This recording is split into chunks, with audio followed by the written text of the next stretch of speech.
Mesdames, Messieurs, bonsoir. Bienvenue dans Le Monde. Aujourd'hui, on commence par les titres de ce journal.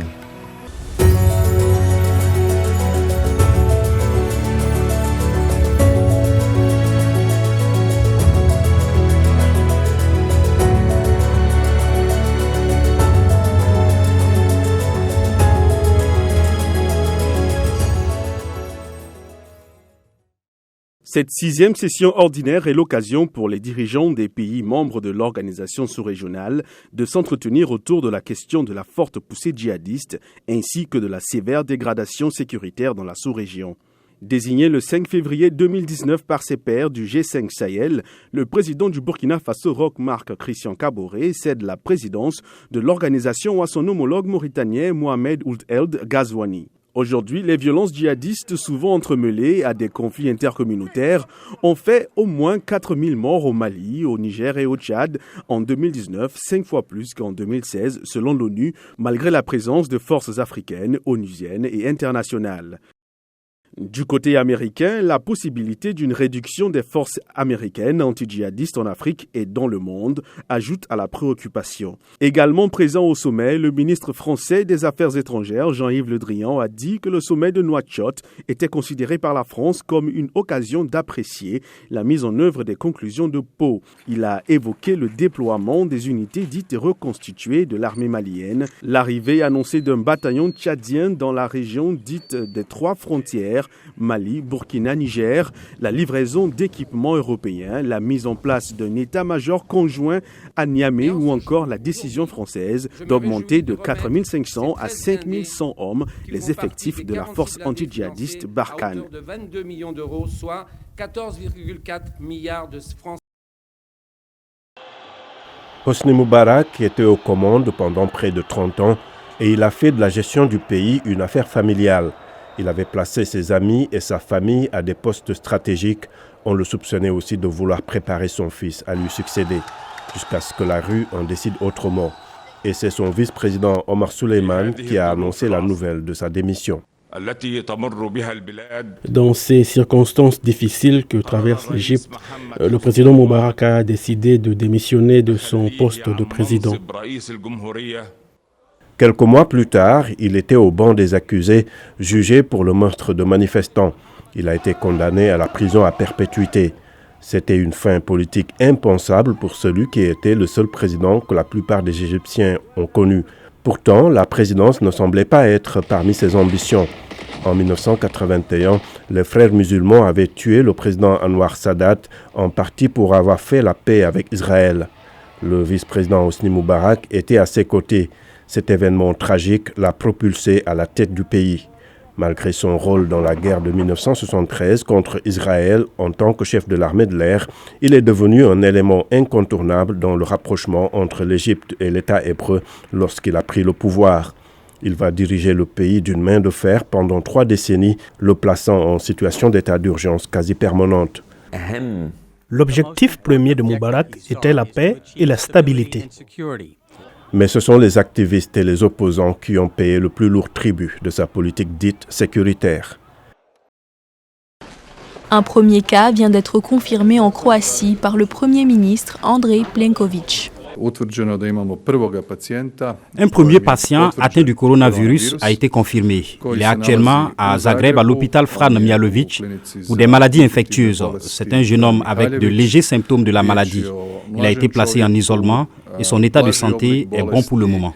Les autorités croates ont par ailleurs annulé tous les voyages scolaires pour les 30 prochains jours. De façon générale, l'Europe renforce les mesures visant à lutter contre la propagation du coronavirus. Le Parlement européen a demandé à tous ceux en provenance des zones touchées du nord de l'Italie et de la Chine, la Corée du Sud et l'Iran de s'isoler pendant 14 jours et de contacter les autorités. En Asie, un 4e passager du paquebot de croisière Diamond Princess, placé en quarantaine au Japon, est décédé ce matin. La Chine a fait état d'un nouveau bilan. 508 autres cas de coronavirus ont été diagnostiqués, 71 autres décès, dont 68 cas à Hubei, 2 à Shandong et 1 à Guangdong. Il y a également 530 cas suspects. 2589 personnes supplémentaires ont été guéries. Elles sont sorties de l'hôpital. En Afrique, l'Égypte est le seul État à avoir enregistré un cas confirmé.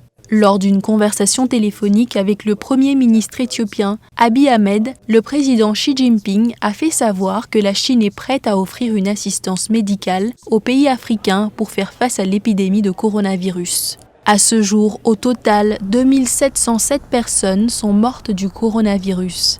Il y a actuellement plus de 80 000 cas confirmés dans 40 pays à travers le monde.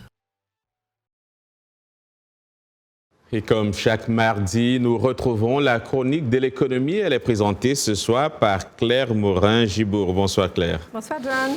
Alors, le coronavirus est au cœur de l'actualité depuis des semaines, manifestement, et ses répercussions sur l'économie commencent à se faire sentir. Tout à fait, John, mais j'aimerais démarrer cette rubrique par une bonne nouvelle, c'est-à-dire que la Chine a annoncé aujourd'hui qu'elle était prête à offrir assistance et matériel médical aux pays africains face à cette épidémie de coronavirus, et y compris, John, pour les tests de dépistage. C'est ce qu'a déclaré le président chinois Xi Jinping lors d'un entretien avec le Premier ministre éthiopien Abiy Ahmed. Selon l'OMS, si des cas se multiplient rapidement en Afrique, les pays du continent vont manquer de kits de dépistage et d'équipements de protection comme des masques. D'autre part, les patients auront besoin de soins intensifs et d'appareils d'assistance respiratoire qui font souvent défaut dans de nombreux pays africains.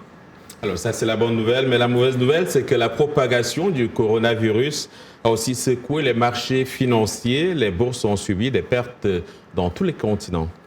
Tout à fait, les marchés réagissent car dans plusieurs pays touchés, les mises en quarantaine paralysent l'industrie. En premier lieu, la Chine, bien sûr, qui est, je vous le rappelle, la deuxième économie du monde. Le trafic aérien en Chine s'est effondré et les compagnies asiatiques ont déjà enregistré un manque à gagner de 6 milliards de dollars. Ardita Dunaleri de la VOA a joint Desmond Lashman, chercheur pour l'American Enterprise Institute, et l'analyste Mark Amrick de bankrec.com.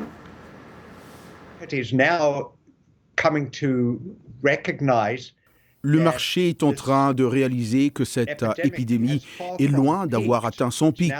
Il semble qu'elle se propage maintenant et cela va perturber considérablement les chaînes d'approvisionnement, l'industrie du voyage, du tourisme et bien d'autres choses. Vous savez, je m'attends à ce que l'économie chinoise soit impactée à long terme, car elle ne sera plus aussi attrayante pour les investissements étrangers. Nous allons voir de réels impacts économiques à cause de cette épidémie, et c'est déjà le cas. Par exemple, Apple affirme qu'il va y avoir un impact concret sur sa capacité à produire des iPhones à court terme. Pour les investisseurs qui se concentrent sur le court terme, les impacts vont vraiment se sentir. Pour les investisseurs qui se concentrent sur le moyen et le long terme, ils pourront attendre une période plus propice.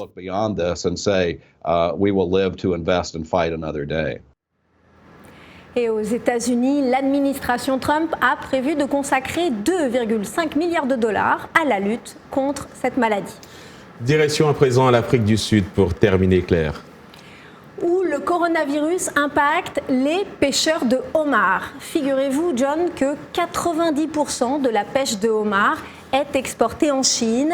Des exportations qui se sont réduites à zéro en quelques semaines.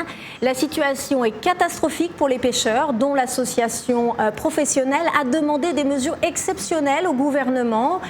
Les autorités ont décidé d'étendre la saison de pêche, mais ils encouragent également les pêcheurs à développer d'autres marchés, y compris locaux. La coopérative du port Noloth s'est résolue à suspendre volontairement cette pêche jusqu'à ce que la situation s'améliore. Et c'est tout pour ce mardi, Claire. On vous retrouve la semaine prochaine. Lizzie a marché des heures pour aller chercher cette aide alimentaire afin de pouvoir nourrir ses 4 enfants. Parfois, nous mangeons une fois par jour. Lorsque nous trouvons d'autres sources, nous mangeons 2 fois par jour. Une grave sécheresse s'est emparée de la région du Sumumbwe, dans le sud de la Zambie. Pour soulager la peine des villageois, des groupes humanitaires distribuent du maïs et des haricots. Les pénuries alimentaires ont également affecté la scolarité des enfants. J'ai 70 élèves dans ma classe, mais à cause de cette famine, il y a de l'absentéisme. Aujourd'hui, je me retrouve avec 30 présents sur les 70. Les quelques rares pluies ne permettent pas aux agriculteurs de cultiver leurs champs. Et le phénomène dure depuis des années. 45 millions de personnes sont menacées de famine en Afrique australe, selon le Programme alimentaire mondial des Nations Unies. À 4 heures de route à l'est se trouve le barrage de Kariba, qui produit environ 40% de l'électricité zambienne. Mais maintenant, à cause de la sécheresse, les turbines ne peuvent pas produire suffisamment d'énergie. Pour 2020, nous envisageons un objectif de 275 MW, ce qui ne représente que 25% de la capacité utilisable de la centrale de Kariba, en raison des faibles niveaux d'eau. La baisse des précipitations oblige les agriculteurs comme Godfrey à changer de méthode. Ils plantent maintenant différentes variétés de cultures et utilisent des réservoirs d'eau. Si sa technique échoue, l'avenir de ce producteur et sa famille est menacé. Il n'y a pas d'emploi formel en Zambie, donc nous cultivons pour avoir de la nourriture à manger. Deuxièmement, c'est grâce à cela que nous arrivons à inscrire nos enfants à l'école. Du repas quotidien à la scolarité et la croissance économique, le changement climatique a des répercussions dans presque tous les aspects de la vie.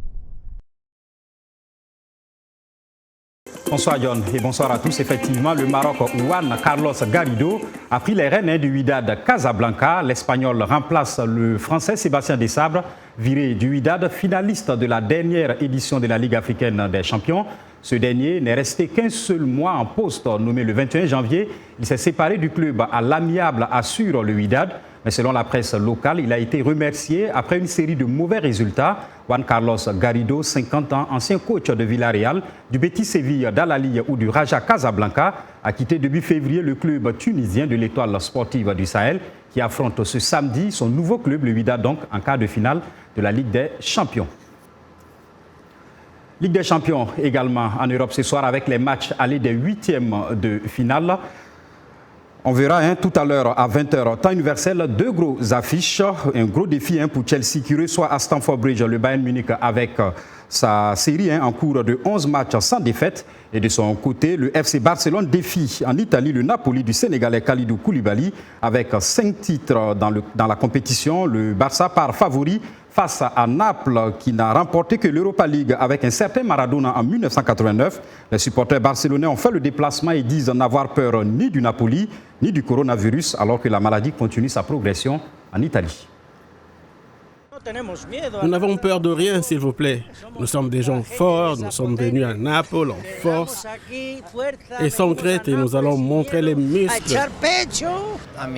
Ça semble un peu extrême de fermer un stade de football à cause de la menace du coronavirus.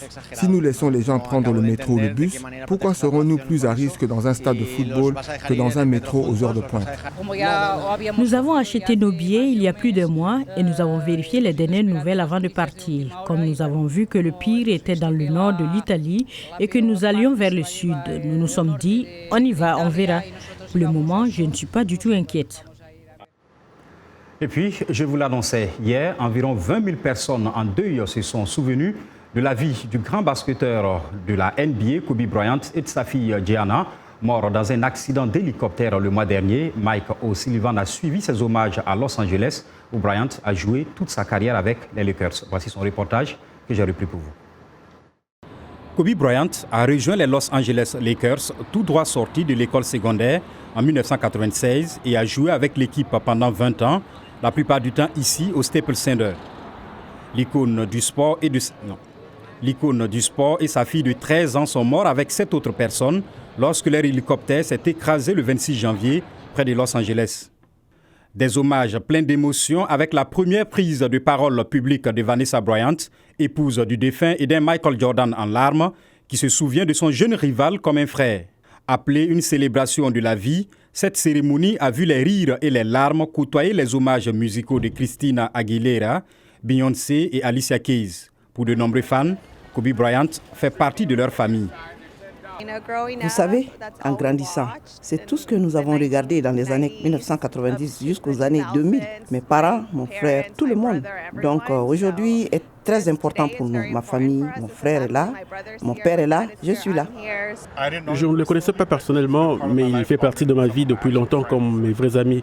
Et vous pouvez retracer certains moments avec lui où vous étiez et ce que vous traversiez en même temps. En grandissant, c'était mon idole. J'ai moi-même joué au basketball et je ne peux que lui rendre hommage ici aujourd'hui. Certains fans sont venus de loin pour cet hommage. Je l'ai vu grandir, j'ai vu Kobe entrer dans la ligue, j'étais à DC pour son dernier match quand il a pris sa retraite. Et cela signifie beaucoup pour moi en ce moment. Kobe et sa fille Diana restent gravés à jamais dans le cœur de leurs fans. Voilà, c'est tout pour les sports, on se retrouve demain. Au revoir. Voilà, et c'est la fin de ce journal. Merci d'avoir suivi. Excellente soirée à toutes et à tous. Demain est un autre jour. Bonsoir.